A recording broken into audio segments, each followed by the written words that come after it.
Lettre numéro 2, mars 1968. 26 mars 1968. Important message à l'humanité.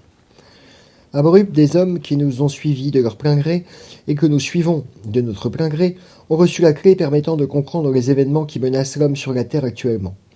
Les messages reçus à Borup sont simples et logiques, et ils peuvent être compris par toute personne qui voudra les lire avec un esprit ouvert, et qui est prête à s'ouvrir pour comprendre et admettre les réalités que l'humanité doit affronter de nos jours, réalités que l'homme lui-même a créées autour de lui. Dorénavant, le principe de tuer doit être entièrement, totalement abandonné. En parlant du principe de tuer, nous en parlons dans toute la force du terme. Rien de ce qui est né à la vie sur la terre ne doit jamais être tué à aucun prix, même pas dans le but de se procurer de la nourriture comme l'homme l'a fait jusqu'ici. Aux yeux de Dieu, toute vie et chaque vie en particulier est sacrée, car toute vie a été créée par Dieu, et ce que Dieu crée, il le consacre aussi au moment même. L'homme va maintenant atteindre un mode de vie parfait, si bien que les énergies et les forces qu'il a déjà découvertes dans le microcosme pourront être utilisées d'une façon bénéfique pour lui, et non pour amener sur lui la dégradation ou la malédiction. En parlant de malédiction, nous ne voulons pas dire malédiction ou anathème dans le sens où l'homme et l'Église de l'homme l'entendent. Nous ne maudissons personne, et ne l'avons jamais fait. La pratique de la malédiction et de l'excommunication est très ancienne et a été transmise d'une génération à l'autre tout au long des millénaires depuis qu'elle a été introduite dans la conscience de l'homme. Mais jamais la hiérarchie n'a prononcé de malédiction ou d'excommunication, et cela n'arrivera jamais. La malédiction qui va maintenant frapper l'homme est le mauvais type de conscience manifesté jusqu'à présent par l'homme lui-même. Quand nous considérons la loi telle qu'elle a été expliquée à Borup, à savoir que tout geste, toute action revient à son point d'origine avec une certitude absolue. Il est évident que lorsqu'une action est négative et exécutée dans l'esprit du principe de tuer, le but de tuer reviendra aussi infailliblement à son point de départ. Et c'est cela qui attire sur l'homme la malédiction, fruit de ses propres actes et de toute sa manière de vivre. Dieu est tout-puissant. Dieu est le seul ayant le pouvoir, la force et l'intelligence pour gouverner un univers aussi compliqué que celui qu'il a créé. Jamais Dieu ne délaisserait ou n'abandonnerait un seul être, le privant de sa chance d'atteindre des niveaux d'évolution plus élevés. Cela ne se fera jamais. C'est pourquoi la puissance divine va maintenant venir sur la terre pour aider l'homme à s'élever au-dessus de la conscience qu'il a manifestée jusqu'ici. Par cette puissance divine, l'homme atteindra à une nouvelle création, à une nouvelle naissance. L'esprit de l'homme sera élevé et montera d'un degré sur l'échelle hiérarchique. Une mutation se fera dans la conscience de l'homme. Étant les représentants de Dieu sur la terre, nous avons été envoyés ici maintenant pour aider l'homme dans la situation difficile qu'il s'est lui-même créée.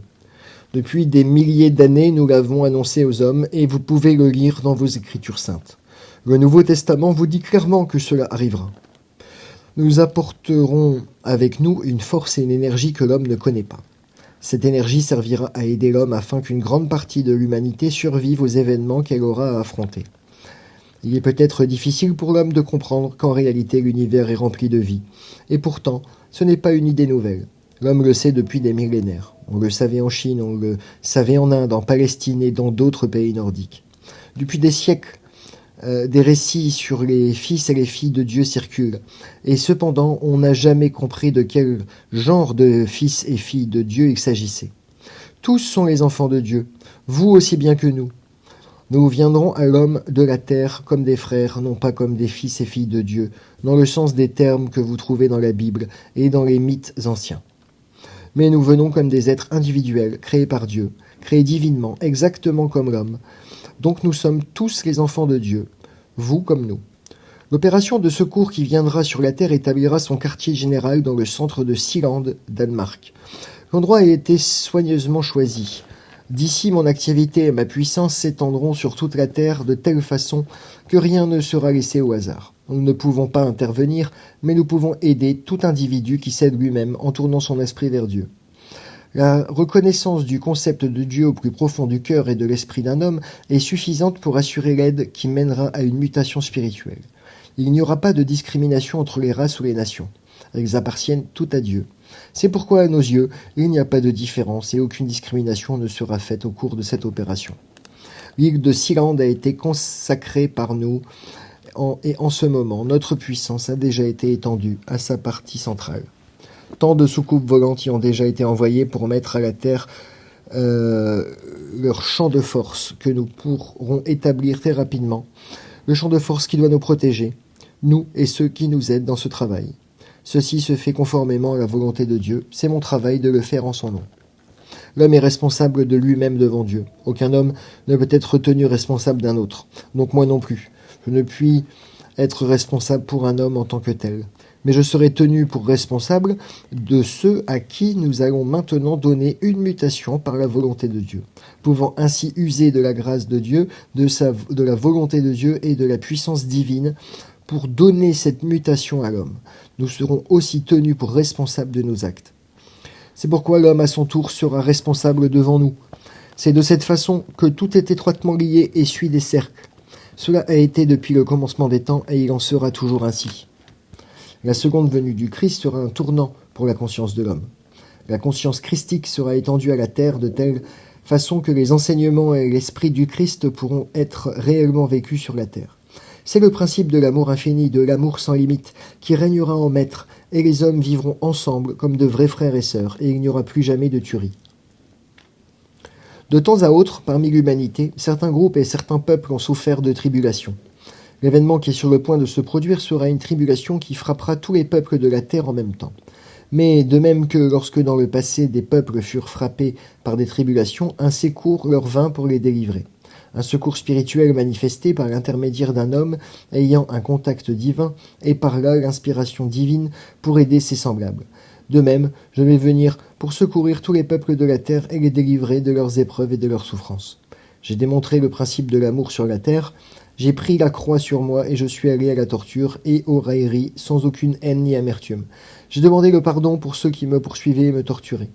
Maintenant l'homme va atteindre ce niveau de compréhension lui-même. Ce qui a été fait par moi il y a 2000 ans doit devenir l'attitude de chaque homme. Le retour du Christ signifie la compréhension de la vie et de l'esprit du Christ sur la terre, telle qu'elle est manifestée dans l'amour véritable et illimité, mais cependant avec le plein usage de l'intelligence, n'acceptant pas d'user de violence envers autrui, mais prêt à pardonner quand nous en sommes les victimes. Je viendrai pour séparer les hommes, comme je vous l'ai dit. Je les séparerai en plusieurs catégories. Pourtant personne ne sera perdu, mais tous n'atteindront pas à la conscience christique. La vie est éternelle, et elle suit des cycles. La conscience christique étendue à la terre changera la terre, y compris toute matière, de sorte que même la matière physique de la terre sera élevée à un niveau supérieur. La vie sur terre prendra la voie pour laquelle elle a été créée depuis le commencement des temps, et dont parle l'Écriture sainte. Les phalanges célestes viendront sur la terre et je viendrai avec elles, car les phalanges célestes me suivront sur la terre. Au cours des dernières décades, j'ai contacté beaucoup de monde et un grand nombre de personnes ont reçu ces messages avec de petites différences quant à leur contenu, selon le moment et l'endroit où ces messages avaient été donnés. Ce n'est qu'aujourd'hui cependant que je révèle et que je permets de diffuser l'information au sujet de l'endroit où ma venue aura lieu. Elle aura lieu à Borup. Je vous ai annoncé cette seconde venue déjà il y a 2000 ans, et je vous ai dit alors que nul ne connaissait le jour ni l'heure, excepté Dieu lui-même, et il ne m'était pas accordé de savoir quand je retournerai sur cette terre. Maintenant, je suis venu à proximité immédiate de la terre et mon esprit s'est étendu sur beaucoup de gens, partout sur la terre. Des messages ont été diffusés pour faire savoir aux hommes que la seconde venue du Christ est imminente. Le lieu a été soigneusement choisi, non pas à cause des qualifications humaines ou en suivant un raisonnement humain, mais selon un tout autre critère. Je viendrai en plein milieu des événements. La seconde venue qui fut annoncée et prédite il y a 2000 ans, mon retour sur la Terre va avoir lieu maintenant. Les phalanges célestes qui seront présentes autour de la Terre pour téléporter dans l'espace ceux reconnus aptes à subir la mutation spirituelle seront également présentes sur l'île de Sealand, ce qui veut dire que c'est d'ici qu'elles seront dirigées et guidées. Un contact permanent sera établi entre les frères de l'espace et la Terre et se fera au centre de Sealand. Je viendrai personnellement au centre de Sealand. J'y resterai quelque temps puis je quitterai de nouveau la Terre, mais seulement pour retourner sur la Terre en même temps que ceux qui recevront la puissance divine et la mutation spirituelle. Alors un âge nouveau et une vie nouvelle commenceront pour l'homme sur la Terre. Nous viendrons dans notre corps physique et parfaitement visible. Il a été dit que nous viendrions d'une façon compréhensible pour l'homme. Beaucoup de gens ont vu des phénomènes pour lesquels ils n'ont pas d'explication. On a donné plusieurs noms à ces phénomènes, dont un est devenu universellement connu, soucoupe volante. Moi j'ai employé un autre nom. Nous les appelons des magnétotraceurs. Nous viendrons et ferons atterrir les soucoupes volantes dans le centre de Sealand, de telle façon que l'humanité entière se rendra compte de leur existence. Nous viendrons pour prendre contact avec l'humanité de telle sorte que nul ne pourra plus douter de notre présence. La zone a été choisie et elle sera protégée. Nous ne viendrons que lorsque les événements se déclencheront, mais alors nous viendrons et de telle façon qu'aucune méprise au sujet de notre mission et de nos intentions ne soit possible. Dieu Tout-Puissant étant son autorité sur vous comme sur nous, ce qui va se produire est la volonté absolue de Dieu.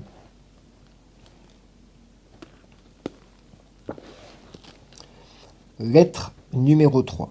Donc 16 avril 1968. Au commencement des temps, quand l'homme reçut sa première mutation, il lui fut donné de l'espace. La mutation fut donnée directement de l'extérieur, c'est-à-dire que des êtres supérieurs furent mis à la disposition de l'homme de la Terre. Ces êtres supérieurs s'unirent à la population de la Terre, créant ainsi la race humaine qui existe de nos jours. Cela est relaté dans le livre de la Genèse. La religion bouddhiste, qui est plus ancienne que le christianisme, enseigne et explique le principe de l'évolution et la loi du karma. La loi de cause à effet fait partie de sa conception de la vie. La religion bouddhiste apprend à l'homme que l'évolution conduit à une compréhension parfaite de la vie et de la loi de la vie. Ceci s'applique aussi à la religion chrétienne. Ce sont là les deux grandes religions mondiales. C'est en elles que l'on trouve la meilleure connaissance de l'ordre hiérarchique. En Chine, il y avait certaines doctrines éthiques, mais là la véritable religion se perdit à cause du comportement général du peuple chinois, et plus spécialement à cause de son attitude guerrière. Il y a des milliers d'années. Plus tard, lorsque la Chine eut réalisé ce qu'elle voulait, du point de vue politique, elle devint un pays fermé avec un système social qui étouffait tout progrès spirituel. Cependant, certaines personnalités apparurent en Chine qui essayèrent d'améliorer la moralité, et Confucius en particulier vint pour apprendre au peuple comment la vie devait être vécue. Tao vint en Chine, et le taoïsme apparut, introduisant la philosophie du juste milieu, ni trop à droite, ni trop à gauche. Mais ni l'un ni l'autre de ces deux systèmes philosophiques n'est à la hauteur des philosophies bouddhistes ou chrétiennes. Après le christianisme, l'islam apparut comme une autre grande religion mondiale. Mahomet commit une erreur grave en pensant qu'il était du devoir de ses adeptes de transmettre ses enseignements à d'autres peuples au moyen de l'épée si nécessaire. C'est l'erreur cruciale de l'islam. Par ailleurs, c'est une religion d'un niveau très élevé, tout aussi élevé que le christianisme. L'ancienne religion juive, qui a donné naissance au christianisme et qui fut la fondation sur laquelle le christianisme a été construit, fut la première religion du monde à qui fut donnée la connaissance de l'ordre hiérarchique et par là, elle parvint à la compréhension du principe de Dieu et des lois de Dieu à observer par l'homme. Mais le judaïsme, comme on l'appelait, commit une erreur, tout comme la religion mahométane. Le judaïsme stagna et se cristallisa dans ses enseignements, devinrent des doctrines et des dogmes. De la religion vivant, il devint une religion morte et pour cette raison ne put gagner de terrain au-delà d'un groupe de personnes qui voulaient continuer de vivre dans le cadre de cette religion orthodoxe. C'est pourquoi, de nos jours, le judaïsme est l'une des religions les moins répandues sur la terre et en fait celle qui est la moins importante. Maintenant, nous avons atteint le moment où tous les peuples de la terre vont s'unir à la lumière d'une philosophie supérieure et toutes les religions doivent coopérer afin que tout homme puisse parvenir à la pleine compréhension, quelque religion ou philosophie qu'il ait suivi ou adoré jusque-là. C'est ici que la science moderne a un rôle important à jouer. Dans tous les domaines, la science moderne a donné à l'homme une connaissance aussi bien du microcosme que du macrocosme, qu'il n'avait pas auparavant. Elle a amené l'homme à la compréhension de la structure de l'univers ainsi que de la matière sur la Terre et sur d'autres planètes dans l'univers. Cette connaissance, jointe aux enseignements chrétiens, à condition qu'ils soient correctement compris, donnera naissance à une compréhension totale et parfaite de la vie et des lois de la vie. L'abîme qui a existé jusqu'ici sur la Terre entre la science et le christianisme va être comblé, un pont sera jeté, et les savants seront amenés à se rendre compte que les enseignements chrétiens sont valables à un degré dépassant de loin les vérités contenues dans leur propre enseignement. À la suite de cela, la science à son tour fera un bond en avant comme jamais. Elle changera de méthode et de vitesse. Ce n'est qu'avec notre aide qu'il sera possible de combler cet abîme entre la science et la religion. Et ce n'est que quand la science humaine aura reçu une preuve de notre existence et de nos connaissances techniques en physique, en chimie et en mathématiques que les savants céderont et commenceront à chercher dans d'autres voies que par d'autres moyens que ceux utilisés jusqu'ici. Cela sera nécessaire afin que l'homme puisse avancer davantage, car si cet abîme n'est pas comblé, et si ce pont n'est pas construit, l'homme n'aura aucune chance de continuer sa vie sur la Terre. À la suite de cela, la structure économique sur la Terre changera complètement et totalement. Car vous avez encore de nos jours le même système économique que depuis l'origine de la civilisation, depuis les premiers jours des plus anciennes civilisations. D'abord, il y eut le système de l'esclavage qui permettait de faire exécuter les travaux nécessaires à la communauté ou à la nation par des esclaves. Après des milliers d'années d'esclavage, le système économique fut changé, et beaucoup de gens furent libérés et travaillèrent dorénavant seuls pour leur propre compte, mais toujours cette situation subsistait d'une minorité possédant tout le pouvoir, alors que la majorité n'avait aucune influence. Lorsque survint l'évolution technique, elle apporta un autre changement, mais pas pour le mieux. Pour l'homme, comme beaucoup l'ont cru, c'est plutôt le contraire, car on oubliait que les hommes sont les hommes, que l'homme fut créé par Dieu, et que l'on ne pouvait et ne peut pas traiter ses semblables à sa guise, que ce soit en les faisant travailler dans les usines pour les exploiter en vue de gains financiers, ou bien comme esclaves, c'est la même chose et tout aussi mal. La philosophie chrétienne et les enseignements du Christ n'ont jamais été compris, et c'est pourquoi aujourd'hui l'homme en est au point où une poignée d'individus seulement décide de ce qui va se passer sur la terre, alors que tous les autres ont aucune influence ni aucune possibilité d'en avoir. Les grandes philosophies religieuses vont maintenant se réunir pour n'en faire plus qu'une.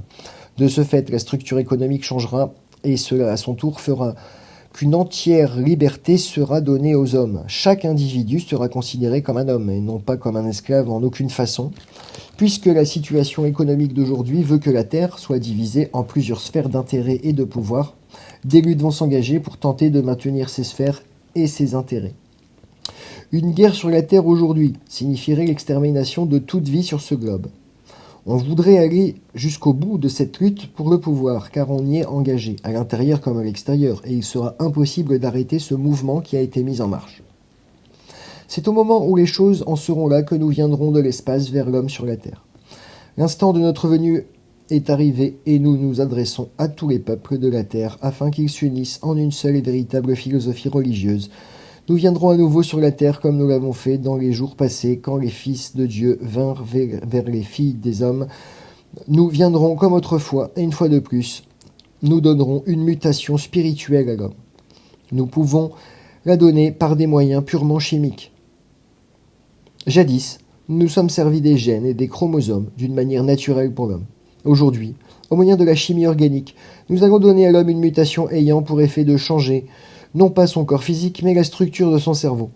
À l'avenir, la totalité du cerveau humain sera capable de fonctionner, et une fois que l'homme pourra utiliser son cerveau au maximum de ses capacités, et qu'il aura bien compris la nouvelle philosophie religieuse, il acquérera une science, une sagesse, une manière de vivre et une attitude morale vis-à-vis de son prochain qu'il n'avait jamais atteint jusqu'ici. Puisque Dieu gouverne tout, et que Dieu est la puissance qui maintient tout ensemble, aussi bien dans l'univers que sur la terre, c'est aussi la puissance de Dieu, et c'est Dieu lui-même qui décidera quand tout cela doit arriver.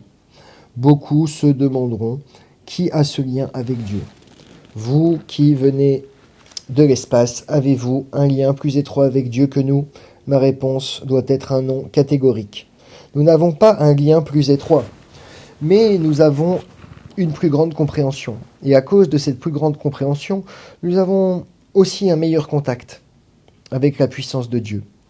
Vivant comme nous le faisons, en relation plus étroite avec cette puissance, à cause de notre meilleur contact et notre meilleure compréhension de cette puissance, de la loi de la vie, de Dieu, de la nature et de l'essence de Dieu, nous pouvons être prévenus à quel moment une telle mutation doit être donnée. Je peux le dire en d'autres mots compréhensibles pour l'homme moderne. Quand nous pouvons observer de l'extérieur comment la situation se développe sur une planète, nous pouvons voir aussi à tout moment quels sont les problèmes de cette planète et nous comprenons parfaitement les problèmes qui se posent à la Terre aujourd'hui. Nous avons dit que nous sommes des frères de l'espace qui venons et les frères s'entraident toujours. Nous viendrons vers vous comme des frères afin de vous porter secours. Cependant, Il ne sera possible d'aider que ceux qui désirent cette aide eux-mêmes. Ceux qui voudront l'accepter et qui comprendront peuvent la recevoir. Tous les autres doivent apprendre à vivre leur vie en continuant de vivre comme ils le font aujourd'hui, et par là parvenir à la compréhension qui mène à la mutation que nous pouvons donner à l'homme. Cette fois-ci, la mutation ne sera pas donnée sur la terre comme autrefois, elle aura lieu hors de la terre.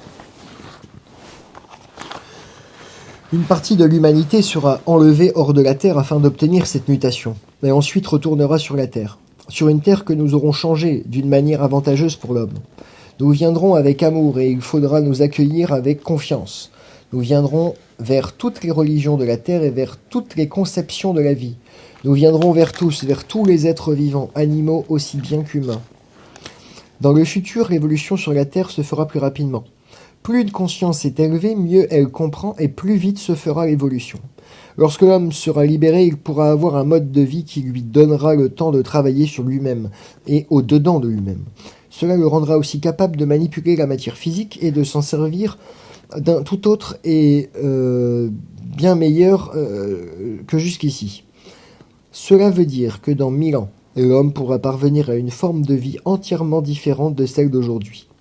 Par forme de vie entièrement différente, je veux dire qu'alors l'homme ne vivra plus dans la chair, mais d'une vie purement spirituelle. Cette existence spirituelle conditionnera aussi une façon de vivre entièrement différente. Mais il faudra 1000 ans à l'homme pour atteindre ce niveau.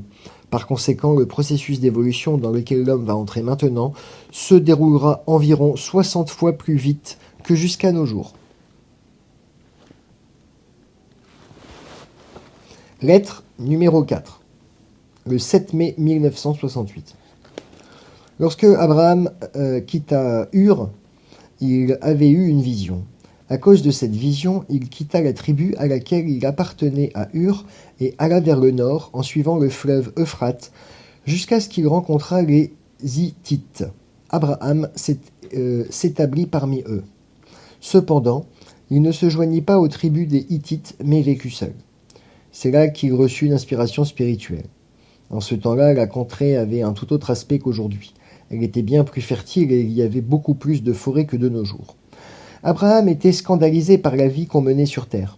En parlant de la vie qu'on menait sur terre, je dois vous demander de reporter vos pensées en arrière, à l'époque où il vivait. Rien, absolument rien, n'était sacré pour l'homme. Et Abraham était devenu pleinement conscient du fait que Dieu est esprit et qu'il ne peut être trouvé dans la matière et encore moins dans une statue quelconque. Il fut le premier dans ce pays à l'avoir compris. Abraham a raconté son histoire et ses expériences et ses récits furent transmis d'une génération à l'autre. Abraham devint le premier ancêtre des Hébreux. Plus tard, les Hébreux allèrent vers le sud et arrivèrent en Égypte, où ils s'établirent, car en ces temps-là, l'Égypte était, en comparaison de ses voisins, un pays bien développé du point de vue technique, si je puis m'exprimer ainsi. Les Juifs, comme on allait appeler ensuite les Hébreux, ne pouvaient vivre ensemble avec les Égyptiens, car ceux-ci les considéraient comme des barbares. Plus tard, lorsque les Juifs étaient devenus nombreux et que des épidémies frappèrent le peuple égyptien, les devins et les prêtres égyptiens cherchèrent la cause de ces épidémies et en accusèrent les Hébreux. L'Égypte pria les Hébreux de quitter le pays et les Hébreux se préparèrent à partir. Pendant cette période d'exode général, Moïse apparut devant son peuple et devint le personnage principal des Hébreux. Il avait eu l'habitude de se soumettre à la volonté des Égyptiens et il n'avait pas de chef à eux. Mais il avait les vieilles traditions d'Abraham transmises d'une génération à l'autre. Moïse connaissait ces traditions. Il alla avec les Hébreux dans le Sinaï, et avec beaucoup de peine et des fardeaux inhumains sur les épaules, Moïse réussit à sortir les Hébreux des difficultés qu'ils rencontrèrent alors. En même temps, son esprit s'éveilla. Il reçut ses premières vraies visions dans le désert du Sinaï. Et comme Abraham, Moïse devient conscient du fait que Dieu est esprit, et aussi que les expériences d'Abraham étaient bien réelles et concrètes. Les visions de Moïse et le contact spirituel qu'il a eu constituèrent un pas en avant et un tournant pour l'homme, car Moïse apprit de l'extérieur, par des images, comment tout le processus de la création s'était déroulé, et le fait que tout est créé par l'esprit. Moïse était aussi pleinement conscient du principe de tuer, et il exprima son savoir dans les 10 commandements. Mais en même temps, Moïse se rend compte aussi du fait que les hommes à cette époque seraient incapables de suivre ces lois.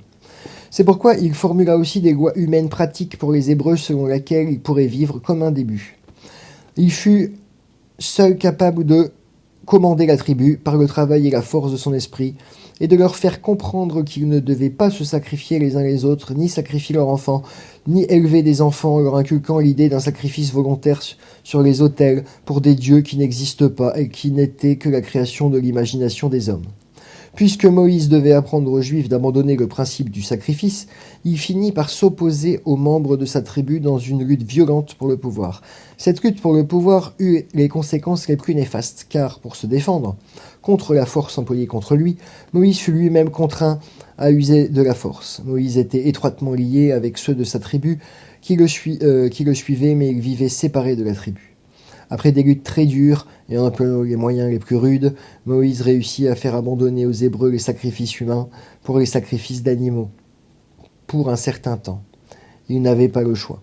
Il ne pouvait pas faire renoncer entièrement ses contemporains aux cérémonies de sacrifice.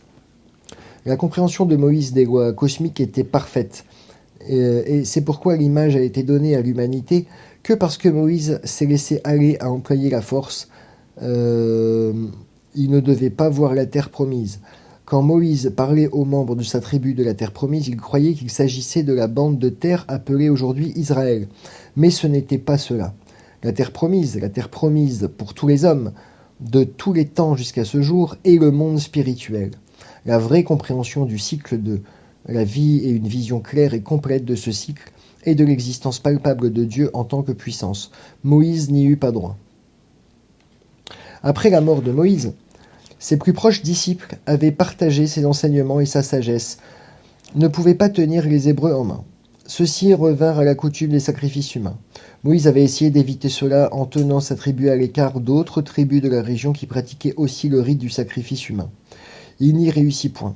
Mais à cause de la grande obéissance de Moïse et en compensation pour l'ingérence qui avait eu lieu à Sodome et Gomorrhe, il fut possible de contacter les hommes de la terre depuis l'espace et au cours des siècles à venir, les atterrissages de soucoupes devaient être chose courante dans les régions appelées aujourd'hui le Moyen-Orient.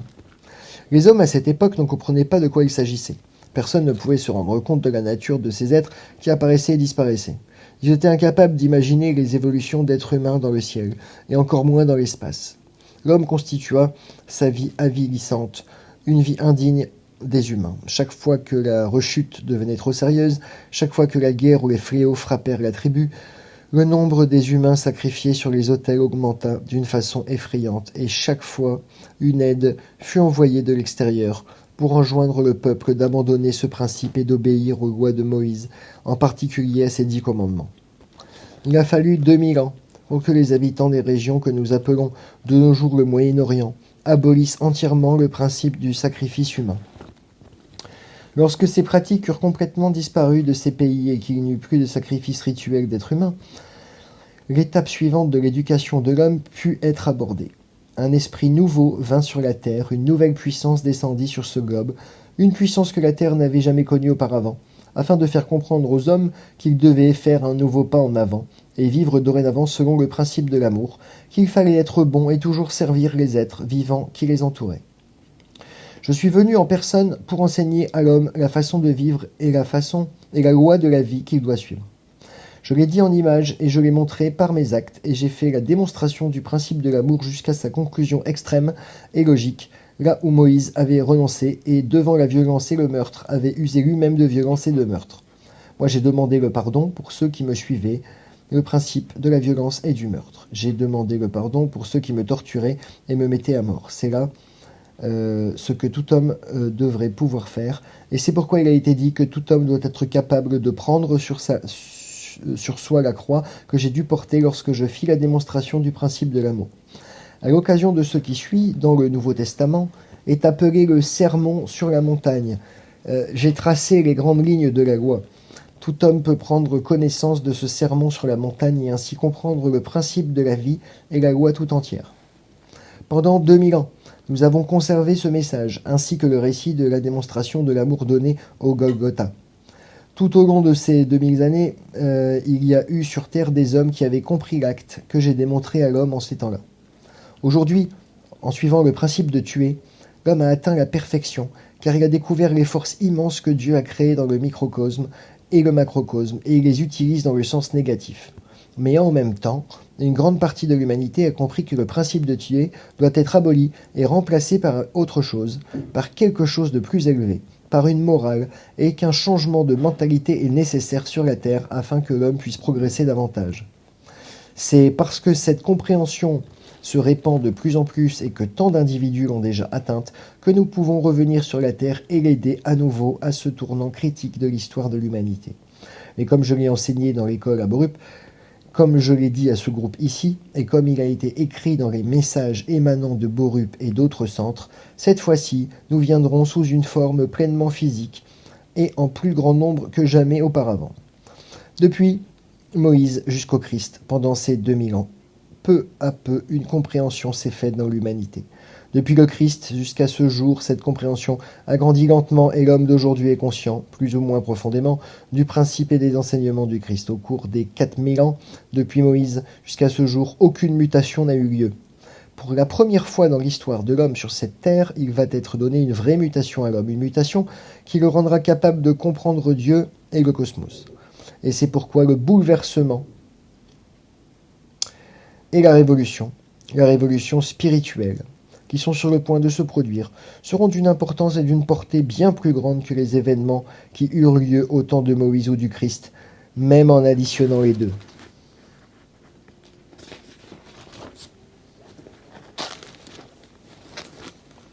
Alors, lettre numéro 5. Le 21 mai 1968. Ce qui suit n'est pas seulement comme c'était le cas pour les 3 dernières lettres. Un message pour l'humanité dicté par le maître, mais le texte complet d'une bande de magnétophones enregistrés à l'occasion du dernier contact, lorsque le maître parla au groupe de Borup réunis dans les bureaux près de Fax. Cette fois-ci, il nous dit de publier le texte de la bande en entier avec le titre ci-dessous, car alors, ajouta le maître, vos semblables pourront très bien apprendre en même temps que vous. Donc, discours d'Orton au groupe de Borup.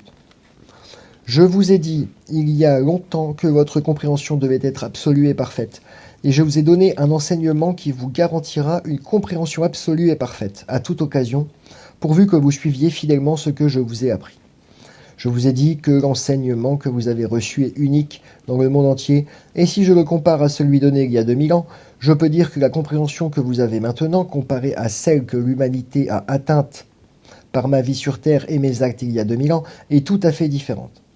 En ces temps-là, il n'était pas possible de donner les connaissances que j'ai révélées maintenant. En ces temps-là, j'étais obligé d'adapter mes enseignements au niveau que les hommes avaient atteint alors, tout comme j'ai dû travailler avec vous à votre niveau actuel. Mais entre vous et ceux que j'enseignais et qui me suivaient à cette époque, il y a une différence de 2000 ans. C'est pourquoi les connaissances que vous avez aujourd'hui sont plus parfaites que celles de n'importe quel homme sur Terre, y compris vos savants ou qui vous voudrez. Car ils n'ont aucune compréhension de ce qui va se passer, ils ne savent pas ce qu'est la vraie vie. En parlant de la vraie vie, je veux dire la vie que l'homme devrait manifester actuellement, mais dont il est incapable, car il n'a pas pu abandonner le principe de tuer. C'est là que quelque chose ne va pas. C'est là l'écueil qui a fait échouer tout le système pour l'humanité.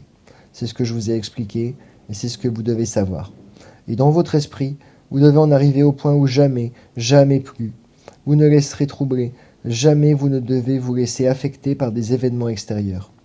Je vous l'ai dit, en d'autres mots, ne laissez pas les choses de l'extérieur troubler le plus profond de votre être, jamais. Seule la paix et l'harmonie doivent régner en vous.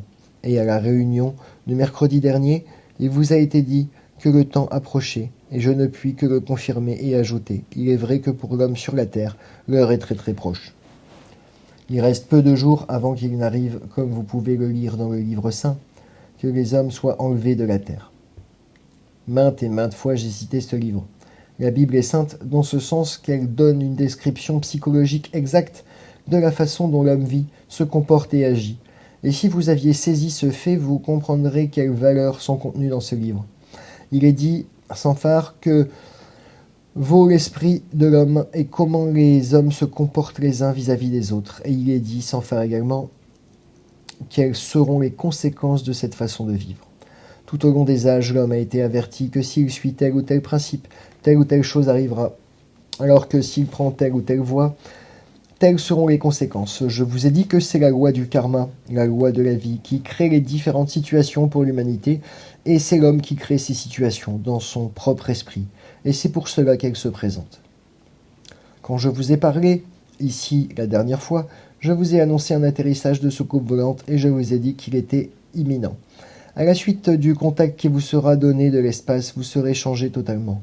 Et quand je dis totalement, c'est bien totalement que je veux dire. Ici, c'est la loi dont je vous ai dit qu'elle doit être accomplie à la lettre, par nous aussi bien que par vous. C'est la loi qui est appliquée. Nous ne pourrions vous contacter si nous n'avions votre plein consentement, et si, dans votre vie, vous ne vous conformiez exactement au principe que je vous ai enseigné, le principe qui dorénavant sera établi sur terre. Le principe de vie que l'homme devra suivre à l'avenir, c'est la loi de Dieu, la loi que l'homme refuse d'accepter. Les hommes acceptent les lois physiques, tant qu'ils peuvent en user ou en abuser selon leur bon plaisir.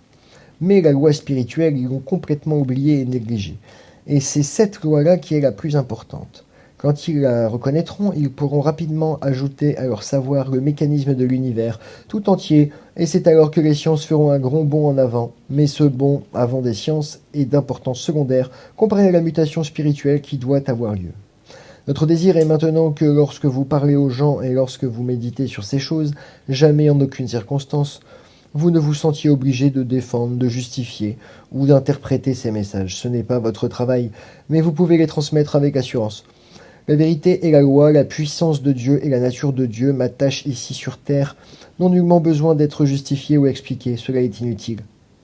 L'homme acquérera un nouveau mode de vie et un nouveau rythme de vie. Je vous l'ai expliqué.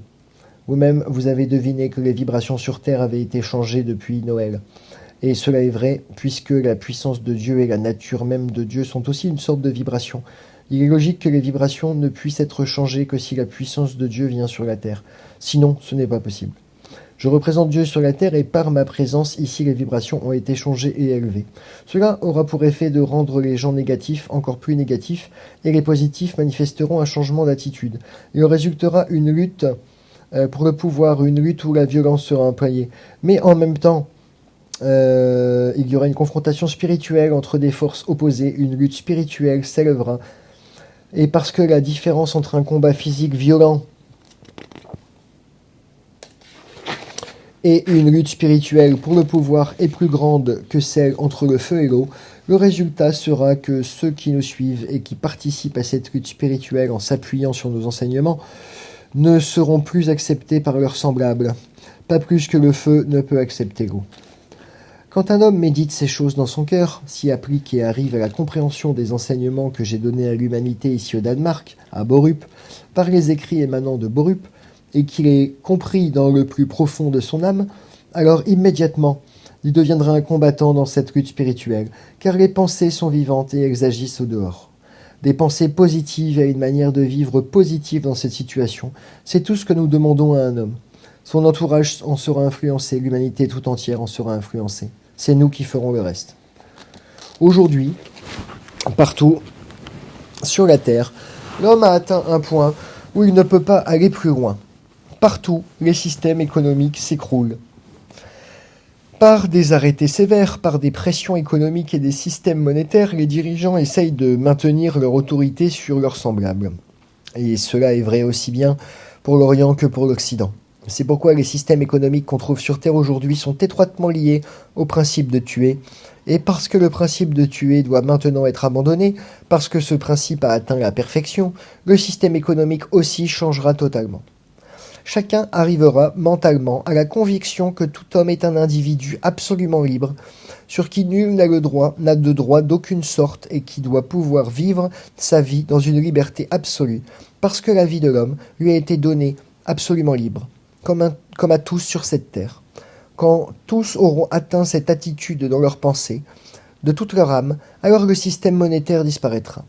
Le système monétaire de la Terre est le résultat de l'égoïsme, de la méchanceté et du principe de tuer, et absolument rien d'autre, et c'est pourquoi il arrivera exactement ce qui a été dit dans le tout premier message reçu à Borup. Les changements que j'apporterai sur le plan terrestre seront définitifs et complets. Le principe que l'homme suit dans sa vie est l'héritage et l'apanage du règne animal. Les animaux doivent avoir un chef de troupeau, et dans le monde animal, c'est le droit du plus fort. Cela est vrai pour les mammifères, les oiseaux, les poissons. J'ai expliqué qu'ils ont vécu avec le troupeau, ils ont hurlé avec le troupeau, et les gens ont tué avec le troupeau. Cet instinct du troupeau doit absolument être abandonné. La plus haute forme de vie existant dans le règne animal, ce sont les grands singes. Toutes les troupes de singes, petits ou grands, sans exception, ont leur dictateur. Cette forme de dictature a été conservée au niveau humain dans le règne de l'homme et a donné naissance au système d'esclavage, comme je vous l'ai dit, de la manière la plus horrible pour l'homme. Certains hommes s'érigeaient en maîtres et en juges de leurs semblables et prenaient leur vie selon leur bon plaisir. Plus tard, lorsque les guerres, les révolutions et les grandes périodes de maux qui frappèrent l'humanité donnèrent aux idées des hommes une autre direction que celle manifestée par les anciens, une petite étincelle de compréhension spirituelle s'alluma pour une certaine appréciation de la valeur des autres, se fit jour, et de ce fait, le système d'esclavage se modifia petit à petit. À sa place, le système monétaire tel qu'il est connu sur la Terre aujourd'hui fut introduit. Cela n'apporta pas un changement radical à la vie et aux conditions de l'homme, exactement comme dans le passé, lorsque les gens étaient opprimés par des lois et des décrets et qu'un esclave était condamné s'il quittait son maître ou se révoltait contre lui. Ainsi, tous les hommes sur la Terre, à l'exception des classes qui dirigent la Terre au point de vue économique, sont aujourd'hui condamnés à cause de la cupidité de ces classes et de leur lutte intestine pour le pouvoir, parce que ces classes sont passées maîtres dans l'art de tuer. En même temps, les connaissances techniques en sont maintenant arrivées à un point où l'on peut se passer de l'esclave, qu'on peut aussi bien, et sans inconvénient, exterminer.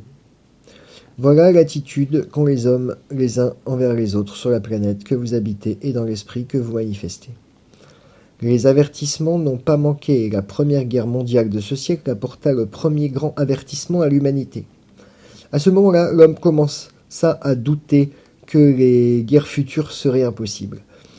Voici le tableau présenté à l'humanité. Le pouvoir total sur les gens fut donné à des hommes, et cela au prix de 65 millions de vies environ, et plusieurs centaines de millions d'êtres humains mutilés.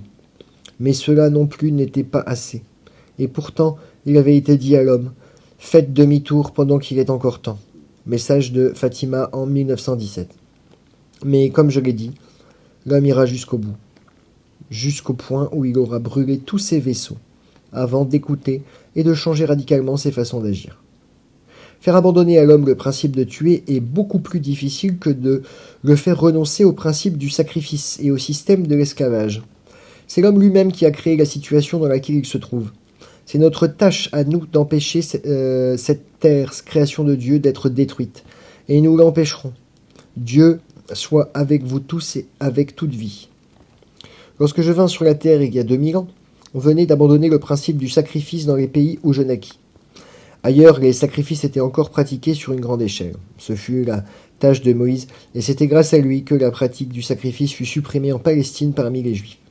En Palestine, en ces temps-là, le pouvoir se trouvait aux mains de deux types d'êtres humains totalement différents. Mentionnons d'abord les plus négatifs, les Romains. Les Romains avaient le pays sous leur domination au point de vue militaire et économique. Le pouvoir spirituel était aux mains des prêtres juifs. Lorsque, à ce moment-là, je vins pour parler aux hommes du principe de l'amour du prochain, du principe de non-violence et du commandement, tu ne tueras point, ce n'étaient pas les plus négatifs qui s'opposèrent à moi, car eux ne comprenaient rien. Mais ce furent la population et les prêtres juifs qui se retournèrent contre moi. Ils voulaient maintenir la loi de Moïse comme ils l'avaient toujours fait, et ils considéraient comme blasphème le fait que je venais changer ces lois. Alors je leur ai dit que j'étais venu pour parfaire l'œuvre de Moïse et pour accomplir ma tâche.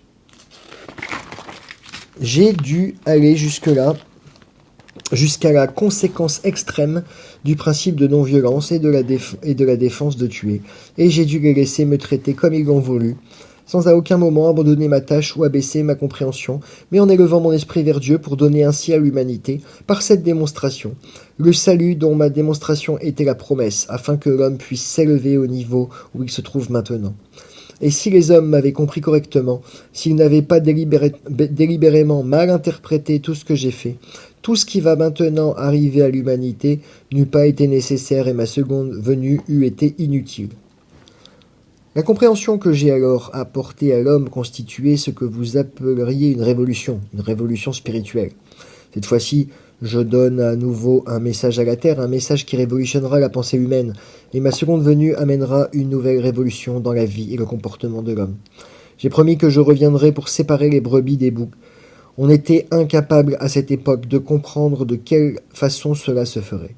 Dans l'école de Borup, j'en ai donné l'explication exacte, une explication matérielle qui est compréhensible pour n'importe quel homme d'aujourd'hui, au sujet du mécanisme que tout homme porte en lui et qui lui permet de faire la séparation lui-même.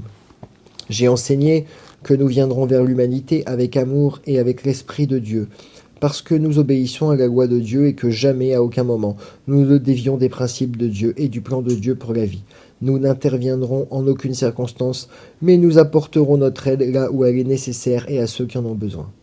Dieu ne punit personne, mais la loi de Dieu est faite d'une façon si sage que quand un homme ou l'humanité dans sa totalité l'enfreint, la loi fera se retourner les actions commises contre cet homme ou contre l'humanité tout entière. Par mes enseignements d'il y a 2000 ans, par le message de Fatima et par le message donné à Borup, tout homme sur la terre peut aujourd'hui prendre connaissance de ce qui va se passer, pourquoi cela arrivera et quel en sera le résultat final. Ma seconde venue sur terre que j'ai prédite il y a 2000 ans va avoir lieu sous une forme pleinement physique et accompagnée des armées célestes, exactement comme il a été dit. Lettre numéro 6. 20 juillet 1968. Écoutez, nous avons établi une école spirituelle comme je l'ai expliqué plusieurs fois et je le répète ici. Nous avons établi cette école spirituelle afin que la compréhension naisse parmi les hommes de la Terre. J'ai dit que cette école, dont le siège se trouve sur l'île de Sealand, au Danemark, est unique au monde, et cela est un fait. Rien ne pourra arrêter cette école. Cela ne sera pas toléré. L'œuvre doit se poursuivre, et se poursuivra, afin que chez le plus possible de personnes à compréhension jaillissent dans leur conscience, pour les aider à traverser les temps difficiles qui attendent l'humanité. Maintes et maintes fois, je vous ai dit de travailler en vous-même et sur vous-même. Cette tâche de faire un effort en et sur vous-même exige une concentration immense. Je peux comparer cela à une flamme. Si vous brûlez votre maison, si vous brûlez en votre esprit sans aucune contrainte, comme si vous détruisiez entièrement une maison par le feu, il n'en résultera que chaos et confusion, et il ne restera que des décombres. Si vous pouvez rester maître de votre flamme, et la dominer de telle manière que la flamme brille et chauffe dans votre esprit, alors vous serez capable de mettre cette flamme sur un chandelier dans votre maison, afin qu'elle n'éclaire et chauffe les autres. Et dans cette lumière et dans cette flamme, il n'y aura point de chaos. Les qualités mentales de l'homme sont très largement différentes pour chaque individu et en chaque individu. Les profondeurs de l'esprit sont presque insondables. Comprenez cela dans le sens que l'esprit est lié à Dieu. Et puisque Dieu est insondable, l'esprit de l'homme est presque pareil. Mais plus vous faites d'efforts en vous-même et sur vous-même pour comprendre le principe de Dieu et la nature de Dieu, plus grande sera la compréhension de chaque individu, plus parfaite encore sera l'approche du principe de Dieu. J'ai insisté pour que l'ordre hiérarchique soit parfaitement compris, et cela est absolument nécessaire afin que le contact puisse être maintenu et préservé de notre côté, et que nous puissions venir vers vous. Cela est dit dans vos Écritures, et c'est un fait. Ce n'est que par une recherche honnête, une recherche au plus profond de son esprit que l'homme peut avancer. Jadis, j'ai dit cela de la façon suivante. Entre dans ta chambre et prie. La vraie forme de la prière est la recherche en soi-même, la reconnaissance du principe de Dieu en tant que tel, car alors la compréhension jaillira. Alors vous garderez votre habitation comme un temple. En parlant d'habitation, je veux dire l'habitation de l'esprit de l'homme, c'est-à-dire son corps. Plus un être humain recherche le beau dans son approche de la vie et dans toute sa façon de vivre, plus son esprit sera beau, et plus grande sera la compréhension qui jaillira. Si vous avez un lieu saint malpropre et en désordre, vous ne trouverez rien. Il faut d'abord vous mettre de l'ordre, sinon aucun office divin ne peut y être célébré. Mais si vous avez un temple propre et harmonieux, vous pouvez élever votre esprit et l'élever vers Dieu.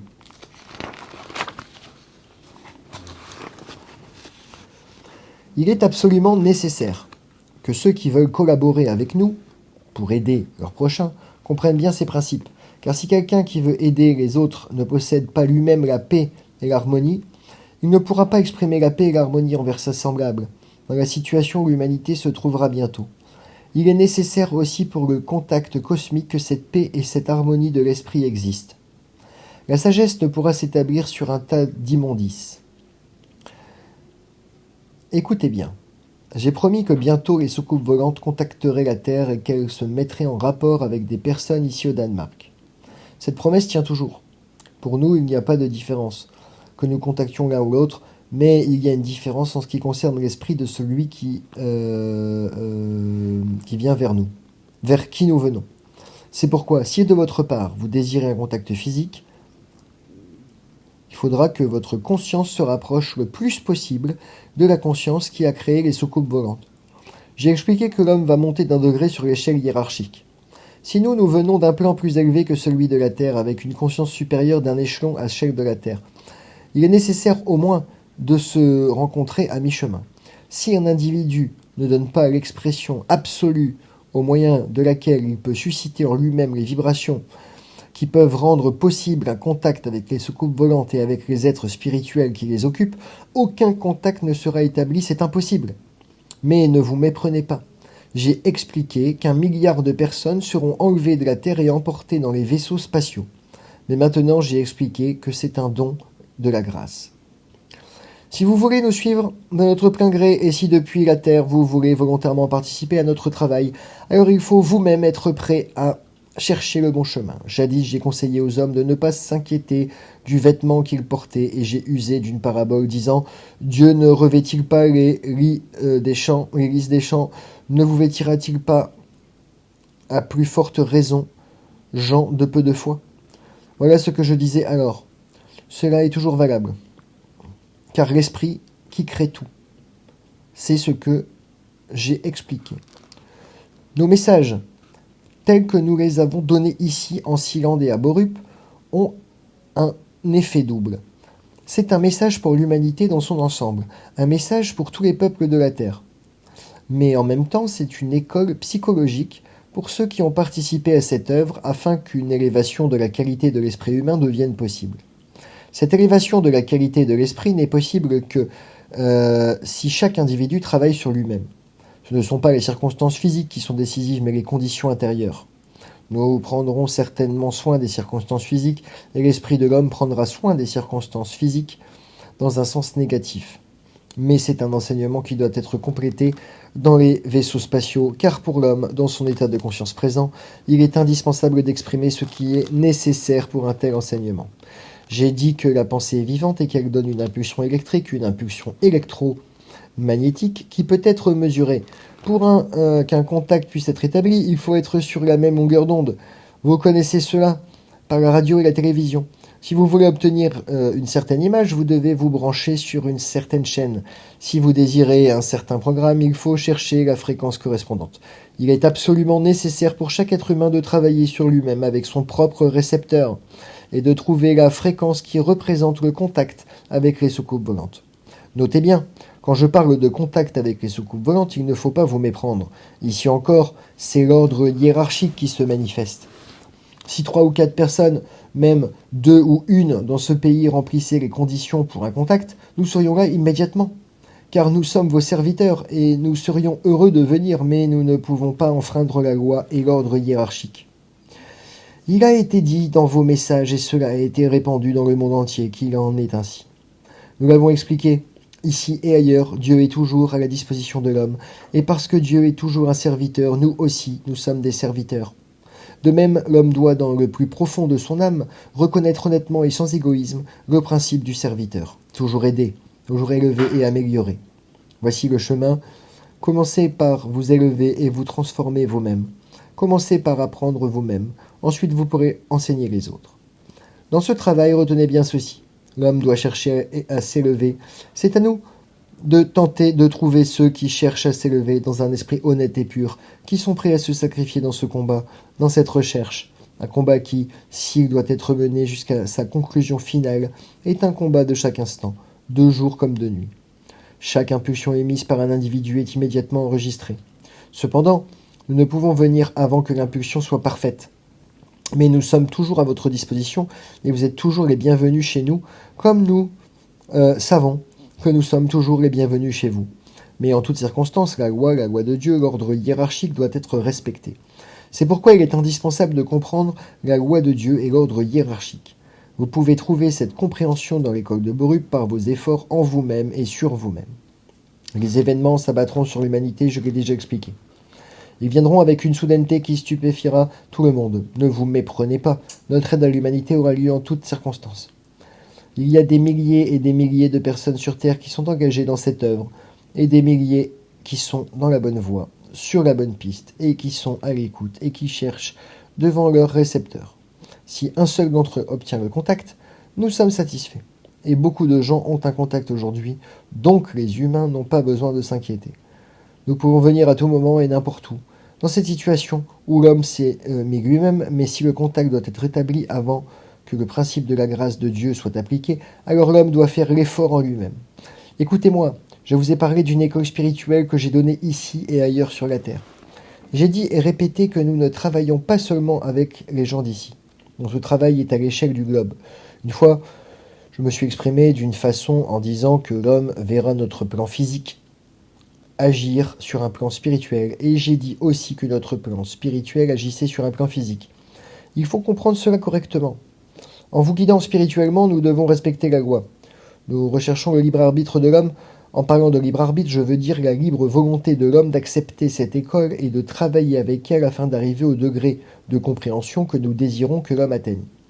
J'ai dit aussi que si nous devions, à l'heure actuelle, dire tout aux hommes, ils rechuteraient avant 10 ans. Cela n'arrivera donc pas avant que l'homme ait accepté au plus profond de son âme, par ses propres efforts, les résultats qui auront été atteints.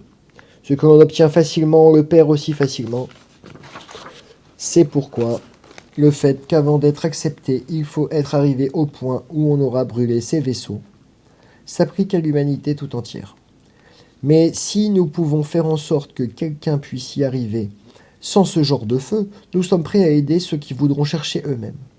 Ceux qui cherchent eux-mêmes et qui acceptent aideront toute l'humanité par leur attitude. Cela fait partie de l'ordre hiérarchique. Trouvez la vraie humilité du cœur, faites en vous-même le vrai service du temple et célébrez le vrai office divin en vous-même. Faites naître la paix et l'harmonie au-dedans de vous-même. Alors vous pourrez sortir et célébrer le service en dehors de vous-même et influencer votre prochain par votre paix et harmonie. Voilà la vraie humilité du cœur. Il n'y a qu'une chose qui compte, l'esprit, et l'esprit doit dominer la pensée et le cerveau. C'est de cette façon que vous devez vous élever. Et en vous élevant vous-même, vous élevez vos semblables. Je me suis servi de la parabole suivante. Faire un pas à la fois, et j'ai parlé de l'échelle, monter d'un échelon à la fois. Monter d'un échelon demande des efforts et du travail, mais quand finalement vous aurez atteint le sommet, vous ne défaillirez pas. Le point le plus difficile est celui où vous quittez l'échelon sur lequel vous vous tenez. Alors que vous n'avez pas encore atteint le niveau suivant, là vous êtes en suspens, dans le sens spirituel du mot, et seule votre force intérieure pourra vous maintenir en équilibre. Écoutez-moi, je vous ai dit beaucoup de choses pendant les heures passées à enseigner, et je vous ai parlé aussi des incarnations volontaires. Quand tout le reste s'effondre, nous sommes toujours et absolument en sécurité. Il en est ainsi et c'est un fait. Écoutez bien, un jour j'ai expliqué que dans des processus chimiques se déroulent dans le corps humain et que la plus grande partie du cerveau est en sommeil. Lorsqu'une pensée jaillit, elle ne prend pas naissance dans le cerveau car l'esprit n'est pas localisé uniquement dans le cerveau, mais dans le temple tout entier. Cependant, le cerveau est l'endroit où l'impulsion est conservée après son enregistrement. Si les réactions chimiques justes peuvent être déclenchées, et si les impulsions justes peuvent atteindre le cerveau, dans ce sens que dans le cerveau, même un nouveau genre de réaction chimique se produit, alors le lobe frontal sera influencé. La plus grande partie du travail du cerveau humain se fait à l'arrière de la tête et dans le cervelet. Cela a son origine dans le règne animal. J'ai expliqué un jour à l'aide d'une parabole où je comparais l'homme à une chaîne pour faire comprendre la similitude de l'homme avec Dieu, que les impulsions qui affectent un être humain physiquement passent par la colonne vertébrale pour monter au cerveau. Les hommes savaient que la moelle épinière est le prolongement du cerveau. Si la bonne réaction chimique peut être amorcée, les bonnes impulsions, en passant par la moelle épinière et le cervelet, affecteront le lobe frontal du cerveau humain. Ceci aura pour effet d'allumer une nouvelle étincelle, un nouveau catalyseur commencera à fonctionner, et un nouveau genre de réaction chimique est obtenu dans le cerveau. Cela changera l'esprit et la perception de l'homme. On sait cela depuis longtemps et on l'a appelé l'ouverture du troisième œil. Et figurativement, ce troisième œil est placé juste devant le lobe frontal. Ceci est symbolique car il n'y a pas de troisième œil, mais une nouvelle manière pour l'homme de voir la vie et de voir son entourage. Par cette nouvelle manière de voir, une nouvelle compréhension jaillira, une plus grande capacité d'enregistrement, une plus grande faculté de discernement, et par là, la sagesse. Quand ce processus chimique sera établi, la fréquence vibratoire de l'homme sera changée. Alors l'homme sera monté d'un degré sur l'échelle et sera capable de rencontrer ce qui se trouve à cet échelon-là. Que cela se passe sur cette terre ou ailleurs dans l'espace. Il en est ainsi et c'est un fait.